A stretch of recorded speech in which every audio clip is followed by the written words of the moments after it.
Kechagi operatsionni bemorlar apotini boshladik.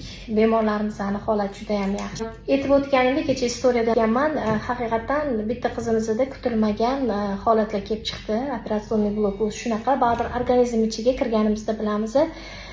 Agar men sizni oldingizga kelmaganimda, shu gastroskopiyadan oldin kirgin demaganingizda, masalan, hozir yuragimni ham tekshirib turmagan bo'lardim. Даже anu infarktga ham borardi degan gap aytdi-da menga-da. Yaxshi bo'ldi, shu qonlarimni suyultirib oldim. Aytayotdi kecham, qoningiz yaxshi ekan, anaqa ekan. Yaxshi buguncha 1 oy o'tdi. Masalan, yaxshi bo'lmoqchidik. Da, planis fevral.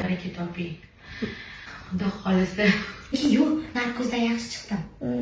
Narkozdan yaxshi chiqdim. Birinchi boshda ko'zlarimni sekin ochib anaqa qildim. 2 soatdan keyin o'sha odamni tinib ko'rasiz. Keyin o'zingizga kelib maqtashda yaxshi ekan. O'zingizga qarab ishlashi. Mayli, endi bu yoqqa Xudo xolisa, bu yog'iga bolali bo'lib kelishingiz shart. Eng asosiysi shu yerdan o'tyapmiz. Bu yog'iga Allohim qo'llasin. Mana bu operatsiyada umuman boshqa narsa bo'lib chiqdi-yu. Eng sabab topildi-da.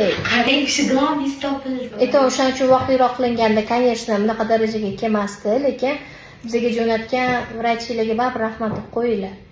Tashxisi taxminiy arzini o'tkazib yuborilmadi, главный. Chunki o'tkazib yuborilsa, o'sha matkani ochib bo'lmaydigan darajaga kelardi. Spayka shunaqa narsa-da.